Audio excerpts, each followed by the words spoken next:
Hello, welcome to Wide World of Sports. Terrific to have your company this Sunday morning. I'm Nick McArdle. Matt Horton is here. Ellie Cole is here. Gus Warland is here on a massive weekend of sport. Yeah, so much sport going on around the world. And of course, last night in Brisbane, you were there, mate. Was it ever in doubt for the Lions? They looked strong, started so well, and the start of the second half, it sort of put it to bed. But the Wallabies hung in there.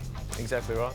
Had a close eye on the British Open. Plenty of news coming up there as well. Yeah, we'll be looking at that. Well, I'm going to be a little bit biased, but of course I've been watching the World Swimming Championships. We'll chat a little bit more about that later, but we have our pool swimmers coming up next week as well, but it started off with our open water swimmers, so it's been really great to watch. Yeah, we'll get across all of that over the next hour or so. Let's have a look at what's in store.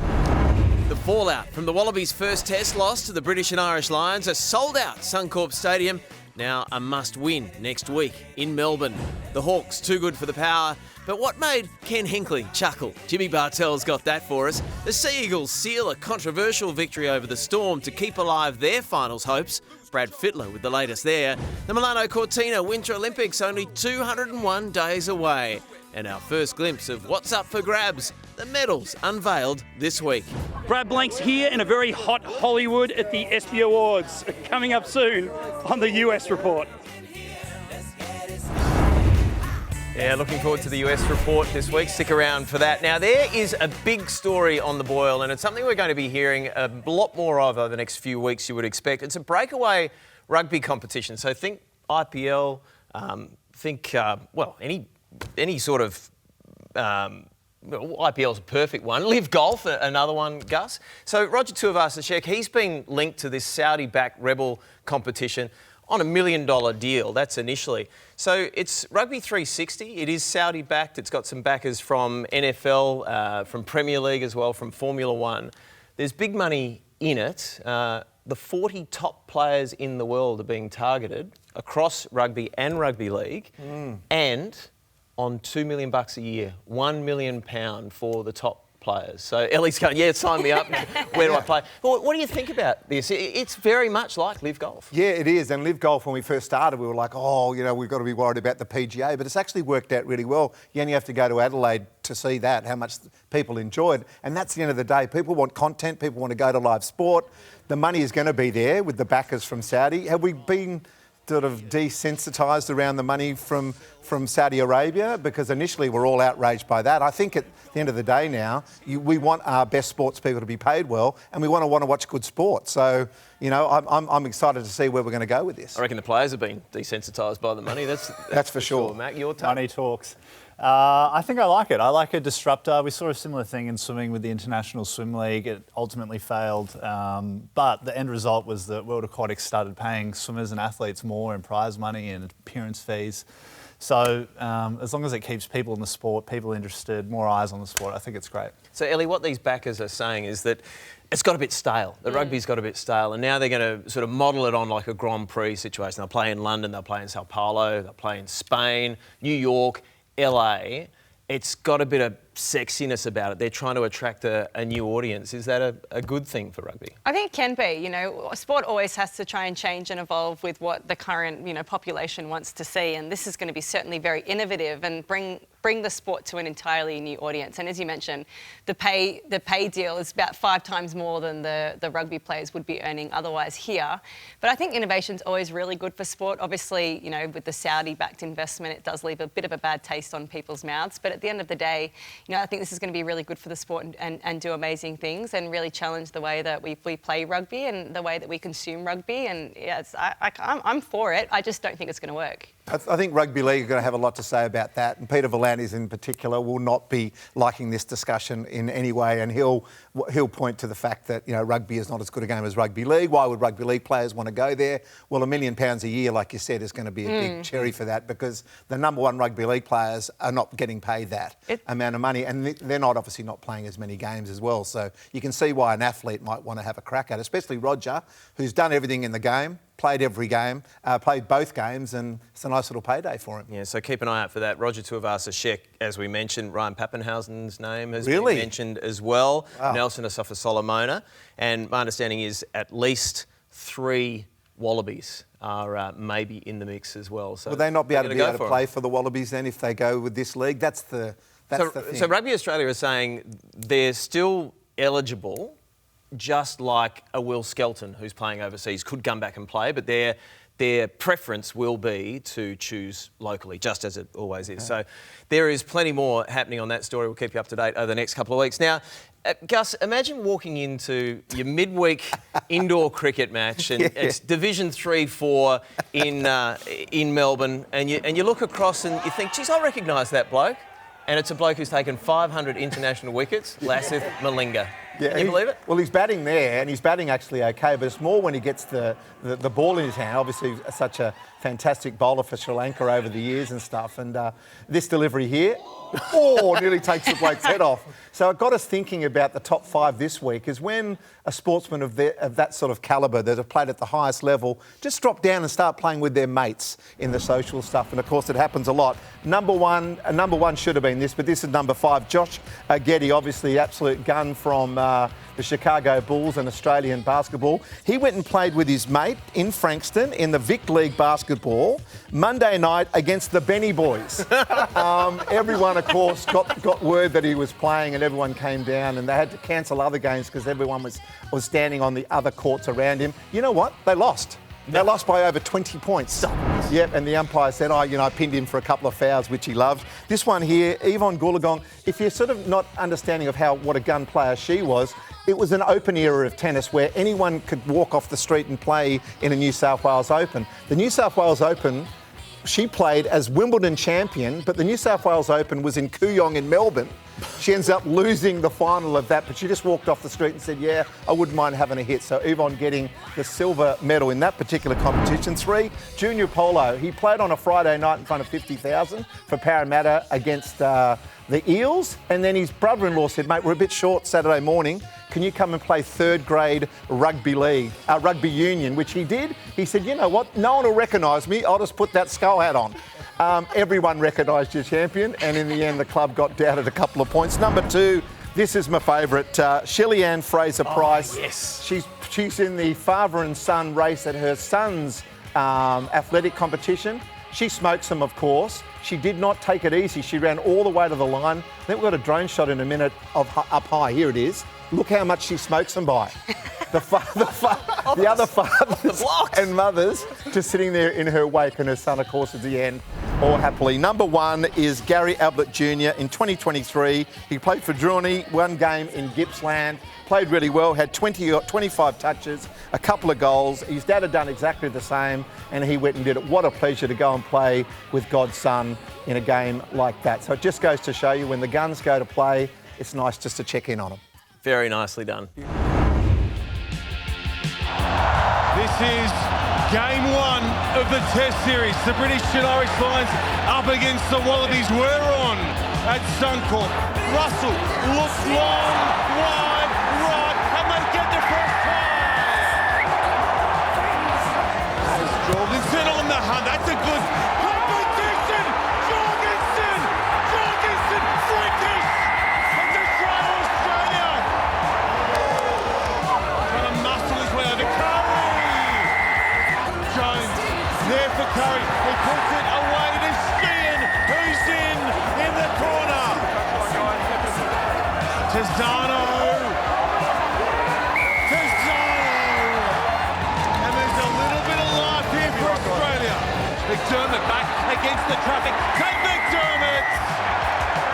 He loves to start. He loves to score at Suncorp. And the Lions stay unbeaten in Brisbane and put one hand on the Tom Richards Cup. Despite the result, it really was a cracking night at Suncorp Stadium last night, a sellout. Let's head to Brisbane right now and catch up with Wallaby great Tim Horan. Timmy, good to see you. Looking remarkably sharp despite sending me text messages at 1:30 this morning. So, yeah, nice to catch up, Timothy. We get to rake over the coals the morning after. For the Wallabies, was it just a case of the Lions being a little bit too classy? Yeah, I think you're right, Nick. The first 10 minutes probably cost the Wallabies. They went down 10-0 and It was a brutal forward pack that the British and Irish Lions had. They got across the advantage line and got very quick ball for Finn Russell. So it was always going to be a challenge for the Wallabies to try and come back from 10-0. It was a valiant effort from the Wallabies in the second half, but the Lions, scoring just before half-time and then just after half-time was always tough to come back from. Yeah, the atmosphere, Tim, must have been amazing, mate, in the stadium. Watching it on stand was just amazing. What was it like for you that have played in front of so many big crowds, just to hear the roar? Yeah, I think, Gus, the build-up for the week too, the last 2 or 3 days coming into the Test match, I was up in Caxton Street, walked down Caxton Street before the game. It was incredible, the amount of red jerseys that were there, but also there was so much support for the Wallabies too, a lot of gold jerseys there as well, so unbelievable atmosphere. And I'm at the Wallabies team hotel here at the moment. They're all boarding the bus to jump on the plane to Melbourne, so I thought I'd grab Tommy Wright, the Wallabies fullback. Righty, what was your initial reaction to the loss last night in the first Test match? Yeah, really disappointing. Been a massive build-up, as you mentioned.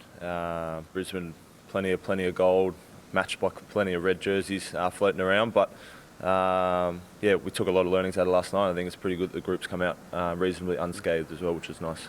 What changes do you have to make in your game plan, do you think, to sort of upset the Lions in this second Test match?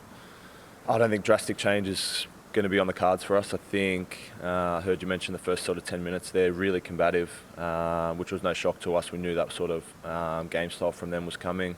They sort of play right on the edge, right? They're looking to slow your ball down, be really physical, go to the air with their kicking game. So for us to be able to sort of meet them at the edge, bring our own sort of intensity and our own edge to the first bit of the game and say, let's go, let's dance together. So instead of sort of being on the back foot. Should be a good atmosphere again at the MCG. Expecting about 90,000 people. There'll be people there. I know you're going to jump on the bus soon for the Wallabies. What are you expecting from the Wallaby supporters in Melbourne? Well, if they were anything like what Suncorp was like last night, I think we got the best support in the world. I think Suncorp last night was probably the best run out I've been a part of. The noise, the support we had even pre and post game, like I touched on, was phenomenal. And I know the build up in Melbourne's going to be pretty fantastic and iconic stadium, MCG. So yeah, really exciting week coming up for us. Well, Nick, Tommy's got to jump on the bus, otherwise he's going to get a fine to go to the airport. But they still got 2 Test matches to win, so that was always the case before the first Test match. So really looking forward to going down to Melbourne. Timothy, thank you very much. You go and have yourself a little nana nap. Yeah, look like you need it too. We're going to talk some swimming with Ellie and Mac. Well, speaking of someone who hasn't been having a nap, Mac Horton, I think we do need to celebrate one of our own, Moesha Johnson, who in just 36 hours has secured her second gold medal at the World Championships in Singapore. She's had an unbelievable time over there and doing incredibly well, the best performance that she's ever had, but it was a thrilling finish, wasn't it? Thrilling finish in the 10K, just came down to a second. She also picked up a gold in the 5K. Incredibly tough over there, 30-degree water temp, 33-degree air temp. So just no relief at all for 2 hours, going as hard as you can. It was so tough. Absolutely, very difficult conditions. In fact, they're racing for about an hour in that 30-degree water, and that's at maximum capacity as well. But we've also seen a very new program added to this program. Obviously, World Aquatics trying to innovate that sport as well. Can you tell us a bit about that? Yeah, they've added an open water knockout. So essentially you do a 1,500 metre lap, top 10 go through. They do a 1K lap, top 10 go through, and then there's a 500 metre sprint to finish. So she picked up a bronze in that as well, which is incredible. Excellent. Well, that's still going ahead on the 9Now app, so we'll be looking forward to that later this Sunday. But before we get to that, there's still plenty more to come on Wild Water Sports just after the break. Thanks for staying with us. Let's head around the grounds. A check on results from last night. Starting with golf, and American Scotty Scheffler has a 4-shot lead heading into the final round of the Open in Scotland. The 3-time major winner is chasing his maiden British Open title. The lone Australian still in the pack. Mark Leishman sits tied for 22nd at 3 under. In water polo, the Aussie Stingers have lost their quarter-final to Greece at the World Championships in Singapore by 1 goal. The 2024 Olympic silver medalists will now head into the classification stages, taking on Japan tomorrow night. You can check that out exclusively on 9Now. And finally, in the AFL, wins to the Swans, Tigers and the Blues, while in Tassie, the Hawks handed the Power a 38-point defeat, and that loss puts Port out of finals contention. The Swans are still in the hunt, but can't afford a slip up from here. And we've got a Super Sunday on its way. 5 of the top 8 teams in action this afternoon. So if you're an AFL fan, there is plenty happening this afternoon there. And that's the perfect time to bring in Jimmy Bartell from Melbourne. Jimmy, good to see you. A win for Carlton, a much-needed win, and Stephen May very much in the spotlight after that one. Yeah, you're right, Nick. It was a much-needed win just to take a bit of pressure off Carlton. And both these teams have been under the pump, if you will, for the whole entire season with their form, their forward structure. That man there, Cozzy Pickett, well, he can't do much more. He kicked 5 goals, 3, had 20-plus touches. He's the only player in the competition to average over 15 and 2 goals a game. But this will be the big talking point. Stephen May colliding there with Frankie Evans, crunched in the nose. He'll come off, of course, if you choose to bump, and that'll be the discussion. Was it a bump? Was it a brace? So I think we'll have a week of tribunal deliberations, and so what the MRO will do is probably send that straight to the tribunal, and we'll argue about it all week. Good for Carlton as well. Charlie Curnow, who's been goalless for the last couple of weeks, played a game that we've come accustomed to in the last couple of years. Lots of goals and setting up the ball well. Jimmy, as Nick said, the Hawks ended Port Adelaide's season and got their season back on track. Tough conditions down there in Launceston. Yeah, you'd have to be a pure football lover to be able to sit through that one. And the crowd certainly did turn up down there in Lonnie. I could see you, Gus, with your Hawks beanie and your poncho on. That's the type of man you are. But it was coming in sideways. It was cold and freezing. And it was definitely an arm wrestle for about 2.5, 3 quarters. And then the Hawks just showed a fair bit of class and were able to master those tricky conditions and pulled away at the end. But Kenny, look, that aeroplane celebration goes back to when he did the aeroplane after beating the Hawks in the final, and he took it really well. And even in his post-match, he goes, look, that's just good theatre of the game, and there needs to be more of it. Yeah, good footy there. And speaking of good footy, the Sydney Swans season is still alive following an absolute masterclass from Isaac Heaney at the North Melbourne yesterday afternoon. I'm sure they're pretty happy about that. Well, I think Tubby must be pretty happy. He's not on the panel, so he must be out still celebrating a win there. Of course, he's only a Swans supporter when they win, so he's a Swans supporter this week. But that man, Isaac Heaney, what a star. We spoke about Cozzy Pickett's game. Well, Heaney probably one-upped it. He went 35 touches, 5 goals, and he was the difference in the game, of course. The Swans winning by 5. North Melbourne had good patches of footy, but there was just too much class for the Swans, and we've spoken about the Swans pretty much have to win out if they're a sneaky chance to make the finals. Jimmy, the Bulldogs are sitting just 4 points outside of the top 8 after going down to the Lions by 10 points on Friday night. They got a bit of work ahead of them. Yeah, they do, Mac, and this is still the problem with the Dogs. They haven't got that big scalp, and everyone wants them to win against a top 8 side. Look, they've been close, but the top 8 sides have been able to get a lot of inside forward 50s, been able to hit the scoreboard against them. So it's a real question for Luke Beveridge because he's got the talent and they can attack really well, but how does he get that balance right? Is it, he changes his structure up a bit, or does he just double down and go pure attack and hopefully outscore the opposition and not rely too much on their defence? They were pretty brave in the end because the Lions were magnificent. The 2 Ashcrofts kicked 5 goals between them, had plenty of the footy, and they're a tough side to beat up there at the Gabba. Hey, Jimmy, thanks for stopping by. Big afternoon coming up in the AFL. Thanks, Nick. Cheers, Jimmy Bartell. Always good to see him. Let's get some takeaways. Yeah, exactly. Let me start the ball rolling. This is the most awkward dance of all time. The Wimbledon champions, male and female, all get together and have a black tie dinner at the end of the championships, and they all look beautiful, and you see them sort of in a different way to what you normally would, obviously out of their tennis gear. So they parade the trophies and so forth, and then sort of near the end of the night, the first dance before everyone else dances are the champions. Now have a look at how awkward this is. I don't know what's going on there. But I think, see the MC, she's going, I've got to end this really, really quickly. It's meant to have gone on for a minute. After about 10 seconds, she just goes, wow, wonderful moves. Well, that's great. And that was the end of that. And thank God for all of us that is over. How relieved did they look? So good at tennis. They're supposed to be good with their feet, tennis players. They needed a few more beers before they was moving and grooving, but that was awkward, What's wasn't it? the arm? It's something about the arm. Yeah. What do you got, Mac? Hour. Australian and Indiana pacer Johnny Furphy with one of the best dunks I've ever seen off a rebound against the Chicago Bulls. Went round the back before he jumped up. Look at that. Unbelievable. Straight in. And there's a couple of memes going around on socials because they've got a great shot, great poster of him nailing that dunk. The athleticism is unbelievable, isn't it? I know, it's like he almost pauses mid-air and then goes around the arm into the net. Very cool. Absolutely incredible. Well, my takeaway isn't really actually about sport, but it is something that is a little bit personal to me. I had the pleasure of yesterday attending the very first inaugural plankathon to raise funds and research for sarcoma. We had Daniel Scully there, who was actually the Guinness World Record holder in planking. He's held, there's me talking to him there, a 9.5-hour plank to break that world record. But he planked for an hour straight yesterday, and we were very fortunate to raise $108,000 so far. But you can still donate to sarcomaplankathon.com until the end of July. And let's bite the bullet there with the sarcoma and hopefully provide better outcomes for the families that are going through it. And you know what question that begs, don't you? What's your maximum plank? Well, everybody there thought that I would be great at it because I'm an athlete. Well, was an athlete. I could only manage probably about a minute and a half, and then my heart rate was at a good 180 for about 20 minutes after. Let yourself go. Like my pen is still shaking. All right. Now, in case you missed it, the annual ESPY Awards happened in the US on Thursday, our time. So they're like the Academy Awards for American sport. The Philadelphia Eagles were the Team of the Year, Male Athlete of the Year, Shai Gilgeous-Alexander from the Oklahoma City Thunder.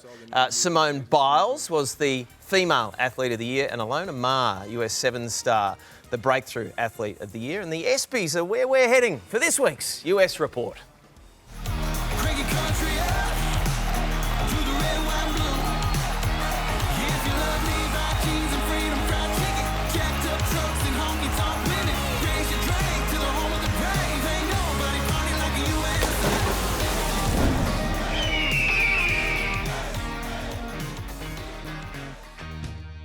Brad Blanks here for the US Report. I'm here on the red carpet at the Dolby Theatre. This is where normally the Oscars are, but today it's the 2025 ESPN ESPYs. It's a celebration of American sport. They all congregate here and have a midsummer blowout, I guess.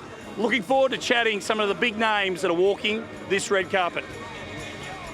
We're going to nail it. We're going to nail it. Focused, focused. Here comes Suni looking $1 million. Suni, amazing stuff. Bet you she couldn't do a backflip in that dress, though. Let's kick it off with Furphy Slam the other night. That's probably the highlight of the entire Summer League. Brought that ball back. Look at this. I didn't know you could get up like that, so now we all know. Everybody's on notice. I've been requested to talk to the CEO of ESPN. Better get this right. You got some comedy as well. No. Shane Gillis is going to be fantastic. Shane, you have a yarn or not? Australia, we love you down there. ESPN is at its best when it's combining substance, heart, and humor. Right. And Shane is going to be a fantastic host. SGA is here. Give it up for SGA. Hell yeah, bro. And now everybody sitting around him is in foul trouble. Bronson Bowell, he forgot his shirt. Looking good though. Hot weather. I wish I could take my shirt off. You're warm here, huh? Yeah, I'm sweating up the boy. Big guys, don't worry. I'm getting help from a 12-year-old kid here. He's spotting athletes for me. I saw you in Vegas with the Australians.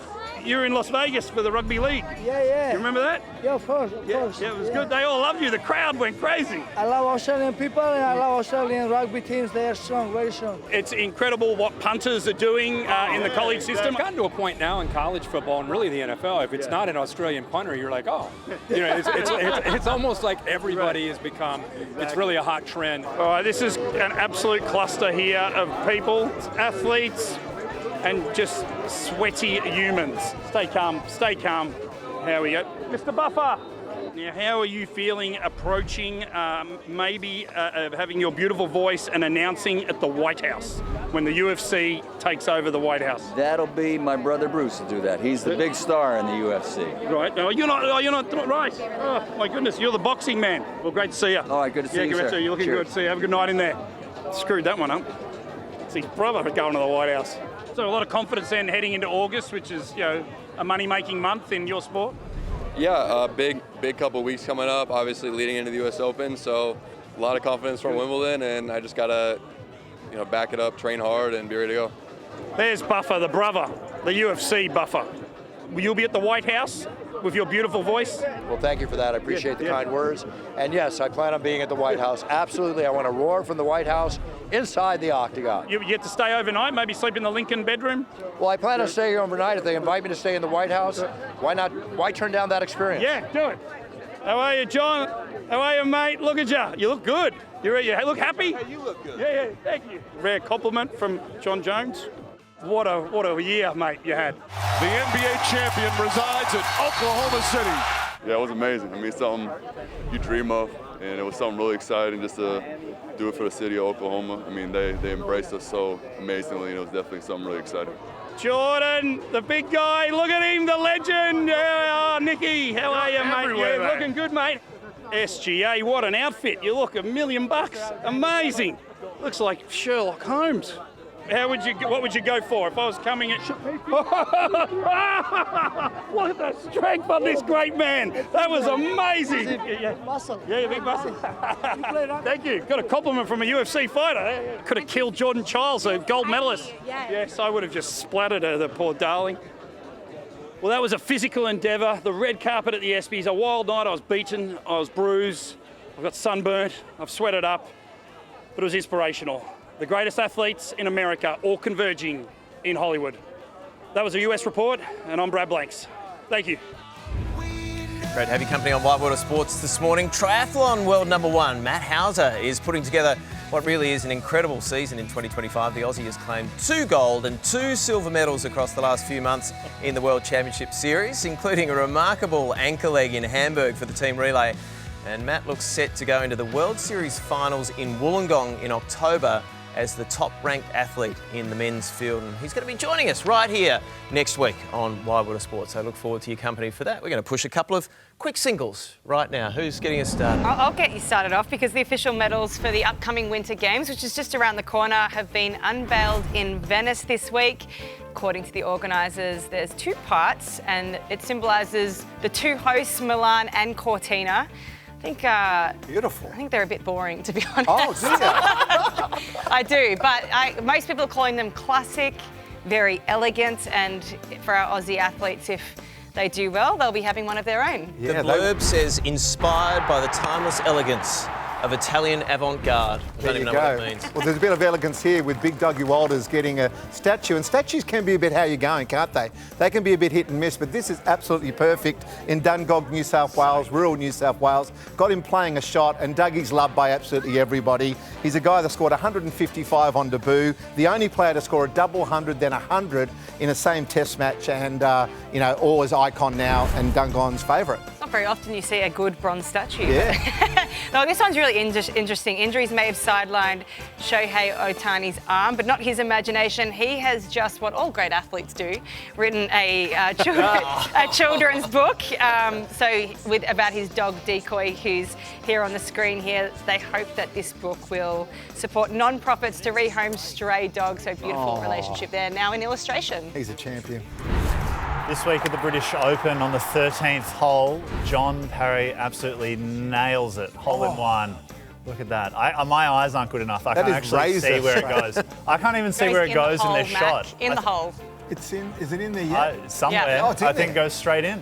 Have you ever had one? Anyone on the panel ever had a hole in one? Yep. I can barely hit a golf ball. So I hit them get a at hole in 90-degree one. angles. That is absolutely fantastic. And ladies and gentlemen, this is one that I only heard about in the last week or so, is LA28 is flipping the script. Normally it's swimming, then it's athletics. But because the venue for the opening ceremony is going to be turned into the swimming venue, the athletes are going to go first and the swimmers will be there in the second week. So the first time ever that is going to happen. So for a couple of swimmers on the panel, of course, we want to hear your thoughts on that because normally you're first up, but this time it's going to be the athletes and in the athletes village, obviously finishing up before you guys as well. How do you feel about that? It probably doesn't really make a difference, to be honest. When you're in the Olympic Village, you're in such a bubble. Usually, since COVID, they send you home as soon as you're done competing. So we actually the athletes might actually have a chance now to hang around for the closing ceremony. So if anything, maybe it's a better outcome for the swimmers. Yeah, I think a lot of people think that having swimming the first week, that a lot of the athletes get to attend the opening ceremony. Did you ever attend an opening ceremony? No. Nor did I. So it doesn't really make too much of a difference. It's been really interesting reading all the media reports about this because everyone seems really up in arms. I think maybe because it's going a bit against tradition. Yeah. But to be able to have the swimmers compete in a 38,000 seat stadium is going to be incredible, and I would much prefer to wait one extra week. And in terms of the preparation for the athletes, I can't see too much changing. They'll just add another week on to their training and taper a week later, and then maybe be able to attend the closing ceremony, as Max said. Yep. There you go. All right, well, let's find out what Isaac Cooper thinks about that. One of our Aussie swim stars who's in Darwin at the moment, about to head to the World Championships in Singapore. Isaac, good to see you. I'm sure you just heard us talking about that flipping of the script. So the swimming, now the second week for LA. Have you got a thought on that? Look, I probably have a little bit of a different perspective because we do normally have the swimming at the start, which is good, but then Mac did say that we normally will leave the village, but I tend to sort of stay in the Olympic area, and then I go around to a few of the Olympic parties that are going on. So I think the only thing that I'm going to have to worry about is missing out on that. And I'm also going to have to be listening to the other guys having all their fun while we're going to have to still be focused on racing. And so I think keeping focused on what we're trying to be doing is going to be quite difficult. But if we do get the chance to go to an opening ceremony, I mean, that's a pretty once-in-a-lifetime opportunity. I'd really, really love to go. Isaac, you've got the World Champs next week. You're the only Aussie going in defending a title. How are you feeling about having the target on your back and everything that comes with it? Look, I really don't feel like I have a target on my back at all. Personally, I just love swimming the 50 backstroke. It's one of the events that I think I was born to do. Last year, once I was able to win that title, it just felt like a dream come true. I remember just the wave of euphoria that came over me after I won, and it didn't really sink in the importance of what I'd really done until maybe 12 months after I got that gold medal. And so in the last 6 months since that moment, I've just been trying to mentally reset.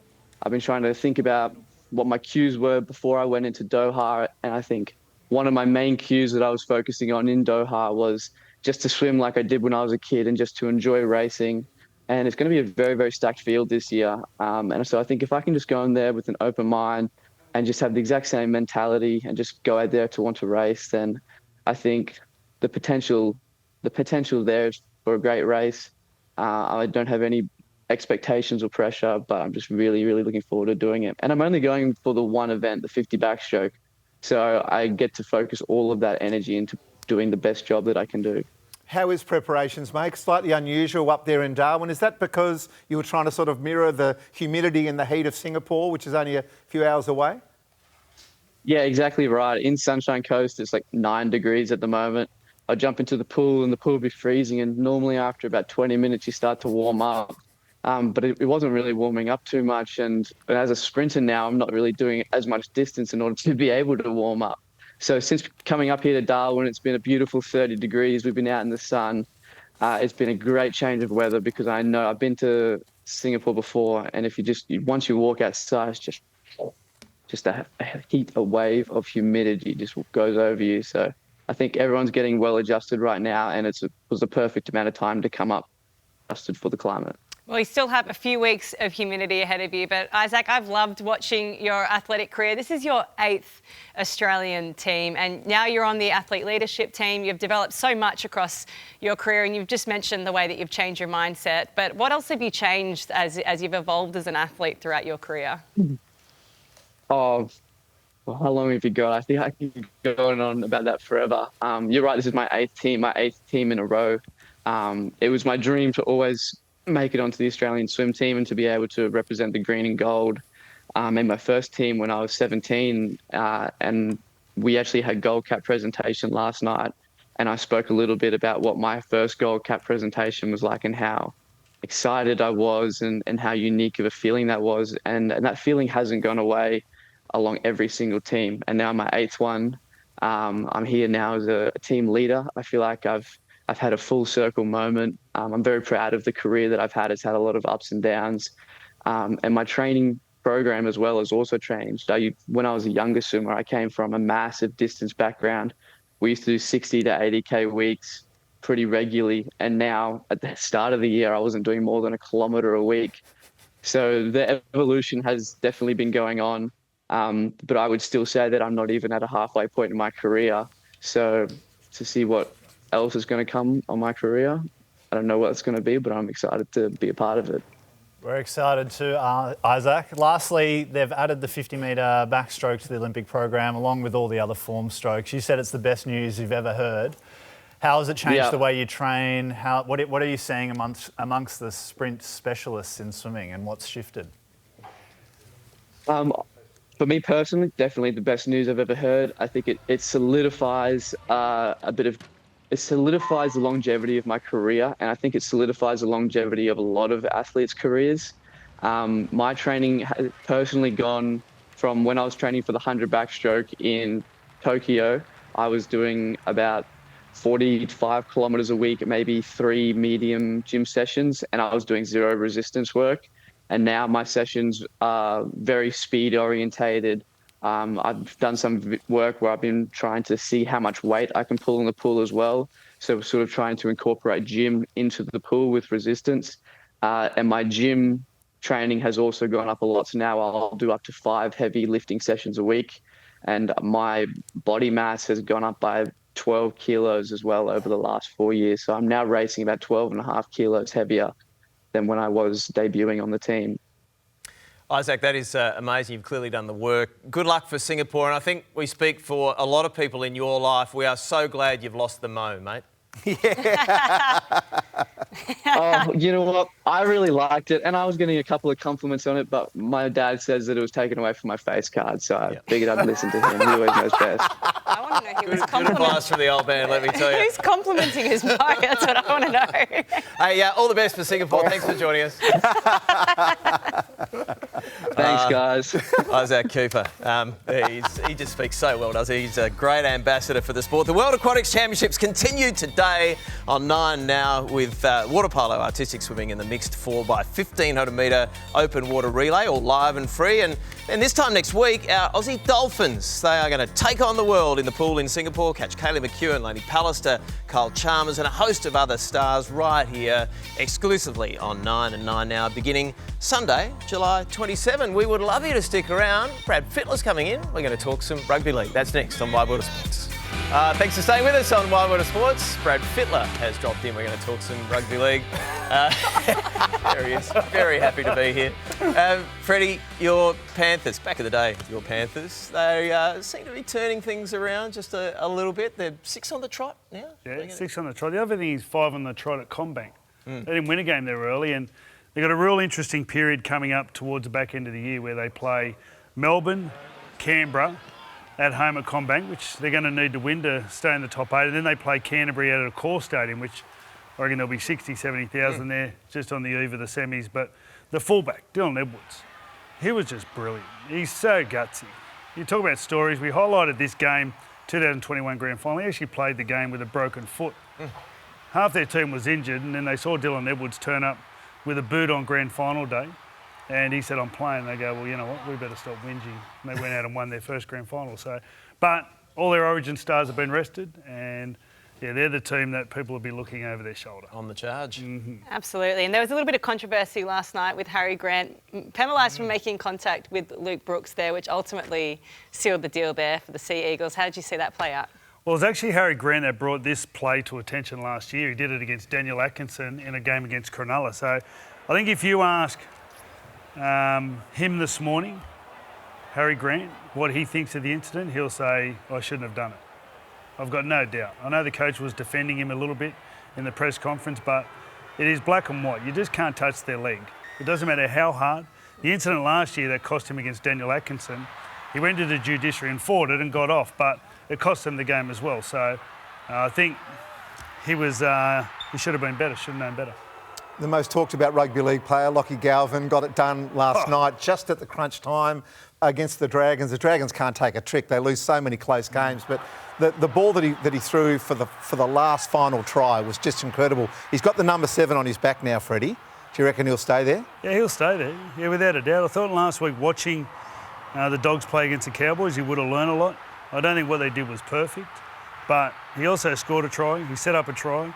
He ran more than any other half on the field. He ran further than any other half, made more tackles and missed less tackles. So at the end of the day, it wasn't perfect, and they're backing him to win a grand final. So they're going to go through a bit of clunkiness on the way, but what a pass. What a moment for a 19-year-old. Yeah, brilliant. Seriously, he's just standing up. So that's what they got him for. The Knights have been in the news all week. An unsettled star player, an uncertain future of a coach. Is the distraction too much, you think? Yeah. Absolutely. They've got a pretty good side still. They've got a few injured. Obviously, Kalen Ponga isn't playing, and we just love watching Kalen play. So good. But they've still got a good team. They're playing into Warriors, which I haven't seen the Warriors live this year, so I'm looking forward to watching them go. They're still sitting in the top 4, and they've got a few teams right behind them. But yeah. I was like, Newcastle people love their footy, so it's a great place to go and watch a footy, but I think the Warriors might be too good. Freddie, what about, is it 5 in 25 for the Panthers? Is it the Raiders? Is it the Doggies? Will the Storm bounce back? Right now, with only sort of, a couple of months left in the season, who's going to win the comp? Prior to last night, I would have said the Storm. But then when you looked at who they beat over the last 5 or 6 weeks, they were all teams out of the 8. So sometimes once you dig a bit deeper on some teams when they go on a run, you sort of work out, who they're beating. But Canberra, they're brilliant. They're so powerful, but then they're so fit. They win so many of their games at the end, but they give so many teams opportunities to win. So I think that could be their downfall. But it's very interesting. I don't think I've been excited. Watching Manly beat Melbourne, teams that are sitting outside the 8, the Dragons, what they did to Canterbury, just makes it very exciting coming into the semis. Have you? I didn't answer that question. You didn't answer the question. Well, I was going to say Melbourne, but they got Melbourne. So Canberra? No, Melbourne. Now, Melbourne. Okay. All right. Yep. It's on tape. We'll get back to that. Freddie, thank you. Enjoy the afternoon of footy right here on 9. We are going to take a short break. Back soon. A little bit more to go.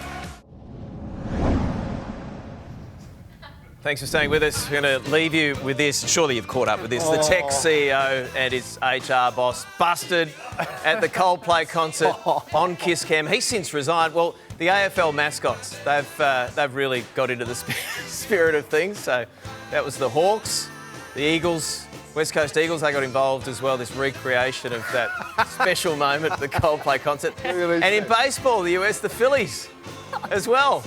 So, it's weird. I haven't seen that Coldplay footage before. I have not seen it. Hasn't got around very much at all. Has not been a good week for him, has it? What's been your favourite comment come out of it? Someone said that Coldplay haven't made singles for a long time, but they made a couple at that concert. Tried to get these two to recreate it. No interest whatsoever. I wanted to do it, but I was interested, thank you. It was an HR issue. Yeah, HR.